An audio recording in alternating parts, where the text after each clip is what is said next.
বন্ধুরা, আজকে আমি দারুণ একটি ফ্যান্টাসি অ্যাডভেঞ্চার মুভি এক্সপ্লেন করতে যাচ্ছি, যে মুভিটিতে কালো জাদুর দ্বারা আশেপাশের এলাকার সকল রাজকন্যাদেরকে রাজহাঁস বানিয়ে দেওয়া হয় এবং কিভাবে তাদের জীবন পাল্টে যায় সেটাই জানাবো আজকের এই অসাধারণ গল্পটিতে।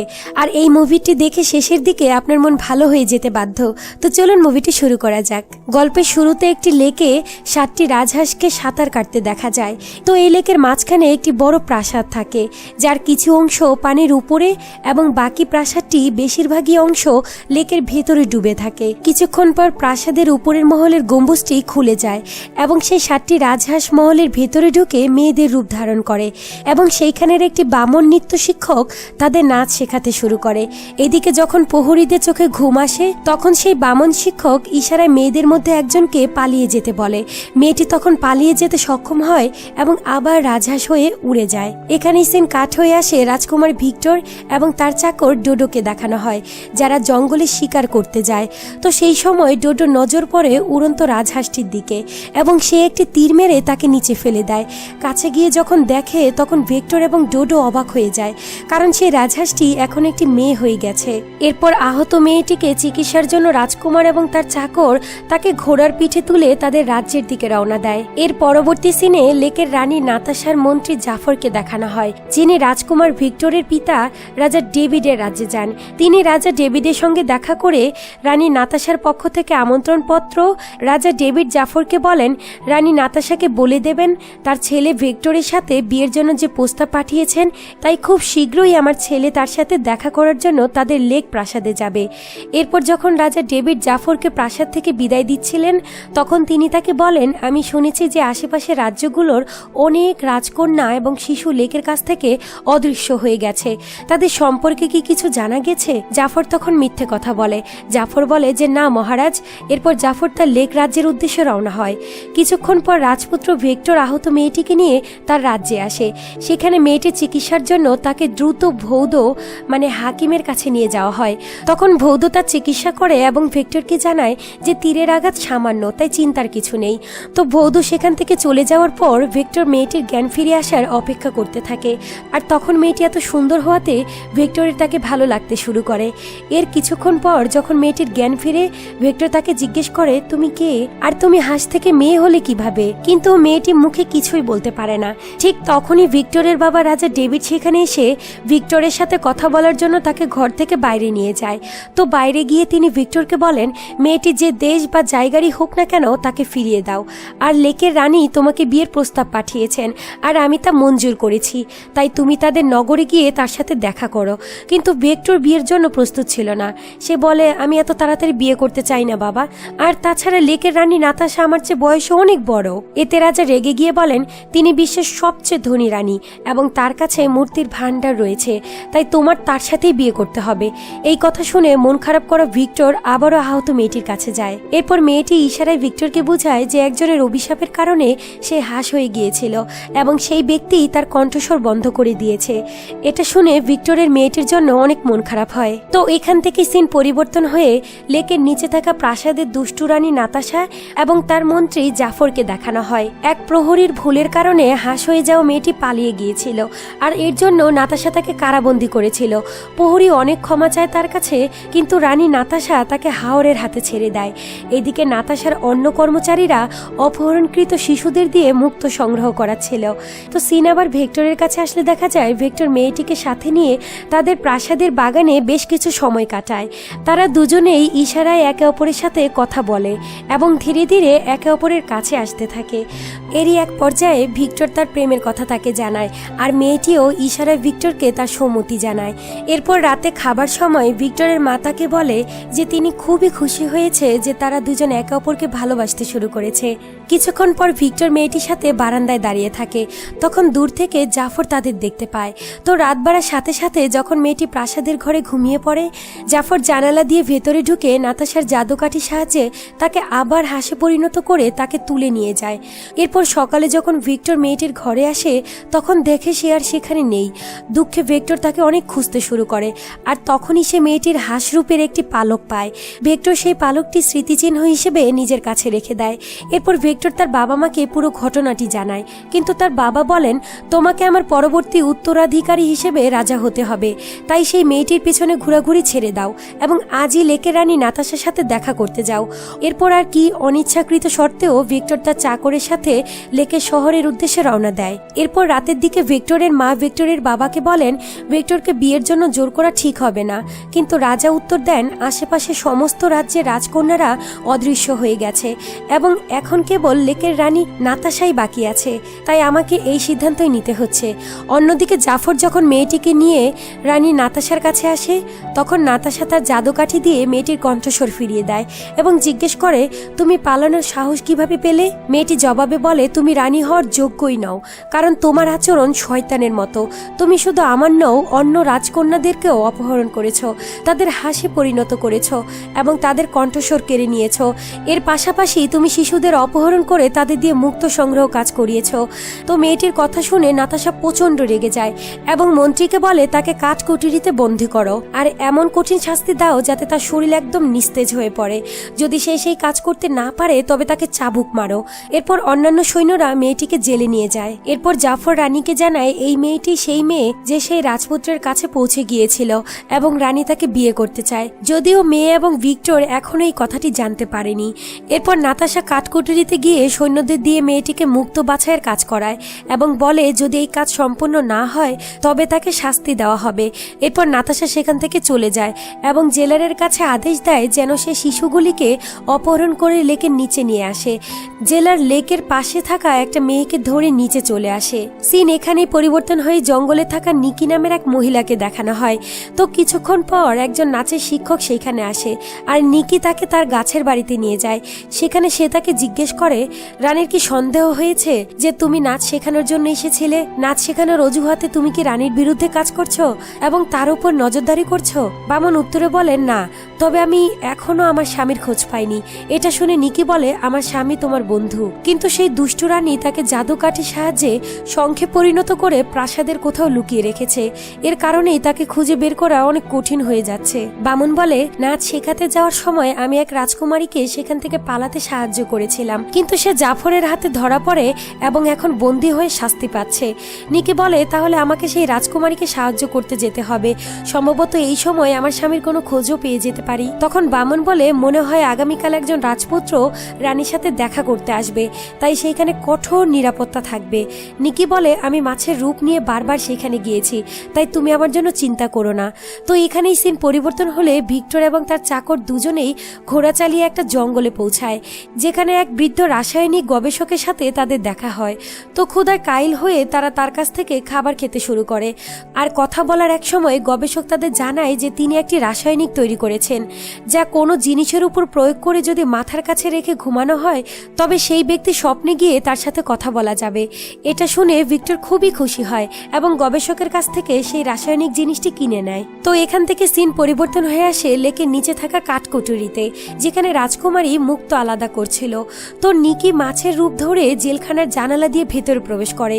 এরপর সে আবার মানুষে পরিণত হয় এবং রাজকুমারীর সাথে মুক্তা বাছায় সাহায্য করতে থাকে। অন্যদিকে লেকের প্রাসাদের ভেতরে নাতাশা বামন শিক্ষকের উদ্দেশ্যে বলে তোমাকে এই রাজকন্যাদেরকে নাচ শেখানোর জন্য এখানে রাখা হয়েছে, যাতে আগামীকাল আমার অতিথিদের সামনে এরা ভালোভাবে নাচতে পারে।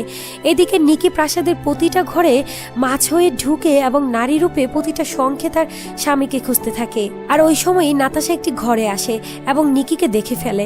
এরপর সে নিকিকে বলে প্রাসাদের লক্ষ লক্ষ শঙ্খ আছে, তুমি তোমার স্বামীকে কখনোই খুঁজে পাবে না। এর উত্তরে নিকি বলে তোমার এত অহংকার খুব শীঘ্রই ভেঙে যাবে। আর তখনই রানী সৈন্যকে ডেকে নিকিকে ধরতে বলে আর সাথে সাথে নিকি মাছ হয়ে সেখান থেকে পালিয়ে যেতে সক্ষম হয়। এরপর ভিক্টর তার চাকরের সাথে লেকনগরে পৌঁছানোর জন্য এগোচ্ছিল। তো রাতে জঙ্গলে কিছু ডাকাত আরেকজন রাজকুমার এবং তার সঙ্গীকে লুট করার চেষ্টা করছিল। এটা দেখে ভিক্টর ওই যে পথ দিয়ে যাচ্ছিল, তো অন্য রাজকুমার ও তার সঙ্গীর সাথে মিলে সেই ডাকাতদের ইচ্ছে মতো পিটিয়ে তাদের দড়ি দিয়ে বেঁধে রাখে। তো দ্বিতীয় রাজকুমার ভিক্টরকে সাহায্যের জন্য ধন্যবাদ জানায় এবং তাকে রাতটা সে সেখানেই থেকে যেতে বলে। ভিক্টর তাকে জিজ্ঞেস করে, তোমরা এত রাতে জঙ্গলে কি করছিলে? সেই রাজকুমার জানায় যে যার সাথে আমি বিয়ে করতে যাচ্ছিলাম সেই রাজকুমারী হঠাৎই লেকের পাশ থেকে অদৃশ্য হয়ে গেছে, আর আমরা তাকে খুঁজতে বের হয়েছি। এতে ভিক্টর তাকে বলে, আমার গল্পও তোমার মতো বন্ধু। এরপর শোবার আগে ভিক্টর গবেষকের রাসায়নিকটি রাজকুমারীর পালকের টুকরোতে লাগিয়ে সেটিকে মাথায় রেখে রাতে ঘুমিয়ে পড়ে। স্বপ্নে সে রাজকুমারীর সাথে দেখা করে। তো রাজকুমারী তাকে বলে, আমার নাম নিশা এবং আমি তোমার প্রতিবেশী রাজ্যের রাজকন্যা, এবং নাতাশা আমাকে এবং বাকি সব রাজ্যের রাজকুমারীদের অপহরণ করিয়ে আমাদেরকে হাঁস বানিয়ে ফেলেছে এবং আমাদের কণ্ঠও কেড়ে নিয়েছে। আমরা লেকের উপরে হাঁস হয়ে আসতে পারি, কিন্তু পালাতে পারি না, কারণ সে আমাদের ধরে ফেলে। ভিক্টর তাকে জিজ্ঞেস করে সে কেন এসব করছে। নিশা জানায় যে যখন কোনো রাজকুমারী বেঁচে থাকবে না তখন তোমাকে বাধ্য হয়ে তার সাথে বিয়ে করতে হবে। এরপর সে তোমার সাথে মিলে রাজত্ব করতে চায়, যাতে অন্য কোনো নারী তার চেয়ে বেশি ক্ষমতাবান না হয়। এটা শুনে ভিক্টর তাকে বলে, তুমি চিন্তা করো না, আমি খুব শীঘ্রই তোমাকে মুক্ত করতে আসব। তো পরদিন সকালে ঘুম থেকে উঠে ভিক্টর দ্বিতীয় রাজকুমারকে বলে, আমি জানতে পেরেছি বাকি রাজকুমারীরা লেক রানীর প্রাসাদে বন্দী, তাই তুমি তাদের বাবাদেরকে খবর দাও, সবাই তাদের সেনাবাহিনী নিয়ে একসাথে আসুক এবং সবাইকে মুক্ত করে দিক। তো দ্বিতীয় রাজকুমার বলে, ঠিক আছে, আমি দ্রুত এই সংবাদ প্রতিবেশী রাজাদের কাছে পাঠিয়ে দেব। এরপর ভিক্টর ডোডোর সঙ্গে লেক প্রাসাদে পৌঁছানোর জন্য রওনা হয়। অন্যদিকে নাতাশা কোঠায় বন্দী নিশার কাজ দেখতে আসে এবং অবাক হয়ে যায়, কারণ নিশা সব মুক্ত আলাদা করে রেখেছে। সে জেলারের কাছে বলে, ওকে নজরে রাখো, নিশ্চয়ই অন্য কেউ তাকে সাহায্য করছে। তো পরদিন নাতাশা ভিক্টরের সাথে দেখা করার জন্য নিজেকে সাজাচ্ছিলেন। ওদিকে ভিক্টর এবং ডোডো লেকের পাশের জঙ্গলে পৌঁছে যায়। সেখানে তারা লেকের উপরে ভাসমান কিছু হাঁস দেখতে পায়। ভিক্টর বলে, এগুলোই রাজকুমারী, যাদের নাতাশা হাঁস বানিয়ে দাসী করে রেখেছে। এরপর তারা কিছুক্ষণের জন্য উপরে আসে এবং তারপরেই তারা প্রাসাদের নিচে চলে যায়। যখন তারা লেকের ভিতরে তীরে যায় তখন তারা লেকের ভেতর থেকে বের হওয়া নিকিকে দেখতে পায়। তো নিকি তাদের দুজনকে জিজ্ঞেস করে, তোমরা কারা এবং এখানে কি করছো? তখন ভিক্টর বলে, আমাদেরকে রানী নাতাশা লেক প্রাসাদে আমন্ত্রণ জানিয়েছে, তাই আমরা প্রাসাদে ভিতরে যাওয়ার পথ খুঁজছি। এরপর নিকি ভিক্টরকে বলে, তাহলে তুমি সেই দুর্ভাগ্য রাজকুমার যে সেই বয়স্ক এবং নিষ্ঠুর রাজকুমারীর সাথে বিয়ে করতে চাও? তখন ভিক্টর জবাবে বলেন, না, আমি সেই দুশ্চরিত্রের সাথে একদমই বিয়ে করতে চাই না, আমি তো নিশাকে ভালোবাসি। এটা শুনে নিকি তাদের দুজনকে তার গাছের বাড়িতে নিয়ে যায় এবং বলে, আমিও কিছুটা জাদু জানি, কিন্তু নাতাশা লেকের মুক্ত আর কালো জাদু শক্তি দিয়ে একটা জাদু ছড়ি বানিয়েছে। সেই জাদুর মাধ্যমেই সে সব কিছু করে। আগে তার প্রাসাদ লেকের উপর ছিল, কিন্তু ছড়ির শক্তিতে সে প্রাসাদকে লেকের নিচে নিয়ে গেছে এবং সেখানে সাধারণ মানুষের পক্ষে পৌঁছানো প্রায় অসম্ভব, আর যতক্ষণ না সে নিজেই কাউকে আমন্ত্রণ জানায়। এরপর ভিক্টর জিজ্ঞেস করে, নিশা কেমন আছে? নিকি জানায় নাতাশা নিশাকে অন্ধকূপে বন্দী করে মুক্তর বাছাইয়ের কাজ দিয়েছে। তখন ভিক্টর বলে, এতগুলো মুক্ত দিয়ে সে কি করে? নিকি উত্তর দেয়, এই মুক্তগুলো থেকেই তার ছড়ির শক্তি আসে, আর মুক্তর মাধ্যমেই সে এত ধনী হয়েছে। এরপর ভিক্টর আবার নিকিকে জিজ্ঞেস করে, আমি কিভাবে নিশাকে জেল থেকে মুক্ত করব? নিকি জানায়, তোমাকে জেলারের কাছ থেকে চাবি চুরি করতে হবে। এটা শুনে ভিক্টর একটি পরিকল্পনা করে। সে তার চাকর ডোডোকে নিজের পোশাক পরিয়ে দেয় এবং নিজের ডোডোর পোশাক পরে। এরপর সে তাদের দুজনকে বলে, তোমাকে সেখানে গিয়ে আমার অর্থাৎ ভিক্টরের মতো আচরণ করতে হবে, আর আমি চাকরের মতো ভান করব, আর এরই মধ্যে সুযোগ বুঝে আমি সবাইকে মুক্ত করার চেষ্টা করব। এরপর তারা নিকের দেখানো পথ ধরে এগিয়ে যায়। ভিক্টর এবং ডোডো লেকের প্রবেশদ্বারে পৌঁছায়। তখনই লেকের ভেতর থেকে রানীর একজন কর্মচারী বেরিয়ে আসে এবং তাদের বলে, আমি আপনাদের দুজনকে প্রাসাদের ভেতরে নিয়ে যেতে এসেছি। এটা শুনে ভিক্টর এবং ডোডো বলে, লেকের ভেতরে গেলে তো আমরা ডুবে যাব। এই কথায় লোকটি বলে, আমাদের কাছে সোনালি লিলির ফুল আছে, এর শক্তির মাধ্যমে লেকের পানি কমানো বা বাড়ানো যায়। এই ফুলটি স্পর্শ করলে আপনারা ডোবা ছাড়াই পানির নিচে থাকা প্রাসাদে হাঁটতে পারবেন। এরপর সেই লোকটি তাদের দুজনকে সঙ্গে নিয়ে লেকের ভেতরে যেতে শুরু করে এবং রাতের দিকে প্রাসাদের কাছে পৌঁছে যায়। তো ভেতরে নাতাশা সিংহাসনে বসে থাকে। ভিক্টর, যে আসলে ডোডো, তার সাথে দেখা করে, আর আসর ভিক্টরকে চাকর ভেবে জেলার তাকে নিজের ঘরে থাকার জন্য জায়গা দেয়। তো জেলার যখন ঘর থেকে বাইরে যায় তখন ভিক্টর আলমারিতে রাখা জেলের চাবিটা পেয়ে যায়। কিছুক্ষণ পর ভিক্টর ঘর থেকে বেরিয়ে আসে এবং প্রাসাদের রান্নাঘরে এক মহিলার সাথে দেখা করে। তো তখন সে রান্না করছিল। ভিক্টর তাকে জানায় যে আসলে সে একজন চাকর এবং রান্নাঘরে তাকে সাহায্য করতে পারে। ওই সময় জেলার আরেকটি ছেলেকে অপহরণ করে তাকে অন্য একটা অপহরণকৃত শিশুদের ঘরে রেখে আসে। তখনই ভিক্টর সুযোগ বুঝে রান্নাঘর থেকে মুক্ত বাছাই করার পাত্রটি চুরি করে অন্ধকূপের জানালা দিয়ে নিশাকে দেয় এবং বলে যে খুব শীঘ্রই সে সবাইকে মুক্ত করতে আসবে এরপর সে চুপিসারে সেই ঘরে যায় যেখানে অপহরণকৃত শিশুদের রাখা হয়েছিল এবং তাদেরকেও জানায় যে যদি তারা পরিকল্পনা অনুযায়ী কাজ করে তাহলে সে তাদের খুব শীঘ্রই মুক্ত করবে। এইদিকে ডোডো, যে ভিক্টরের ছদ্মবেশে আছে, নাতাশার সামনে ভোজ সভায় অংশ নেয় যেখানে বন্দি রাজকুমারীদের দিয়ে নাচ করানো হচ্ছিল। ওই সময় নাতাশা তাকে আকৃষ্ট করার চেষ্টা করে, কিন্তু ডোডো এবং আসল ভিক্টর এতে কোনো আগ্রহী দেখায় না। তো এরপর ভিক্টর ফিরে এসে নিশার রাসায়নিক মাখানো রুমালটি মাথার কাছে রেখে ঘুমিয়ে পড়ে। এরপর ঘুমের মধ্যে সে নিশার সাথে দেখা করে এবং তাদের মধ্যে অনেক কথাবার্তা হয়। এইদিকে জেলার চুপিসারে এসে ভিক্টরের কাছে থেকে তার রাসায়নিক বোতল এবং রুমালটি চুরি করে নাতাশার কাছে দিয়ে দেয়। নাতাশাও আরেকটি রুমালে রাসায়নিক মেখে ঘুমিয়ে পড়ে, যার ফলে সে ভিক্টরের স্বপ্নে প্রবেশ করে। সেখানে লুকিয়ে থেকে সে ভিক্টর এবং নিশার কথোপকথন শুনতে শুরু করে। ভিক্টর নিশাকে জানায় যে সে সংবাদ পাঠিয়েছে এবং খুব দ্রুতই সমস্ত রাজা তাদের কন্যাদের মুক্ত করতে সেনা নিয়ে আসবে। এর আগে সে নিশা এবং বাচ্চাদের মুক্ত করার পরিকল্পনা করেছে। সে ডোডোকে ভিক্টর সাজিয়ে রানী নাতাশাকে ব্যস্ত রাখছে যাতে তার কাছে সময় থাকে। নাতাশা এইসব শুনে স্বপ্ন থেকে জেগে ওঠে। অন্যদিকে ভিক্টরও জেগে উঠে দেখে যে তার রাসায়নিক বোতল এবং রুমালটি উধাও হয়ে গেছে। নাতাশা জাফরকে জানায় যে ভিক্টরের পরিকল্পনা সে জেনে গেছে, কিন্তু তারা ভিক্টরকে দেখাবে যে তারা কিছুই জানে না এবং তার পরিকল্পনা ব্যর্থ করবে।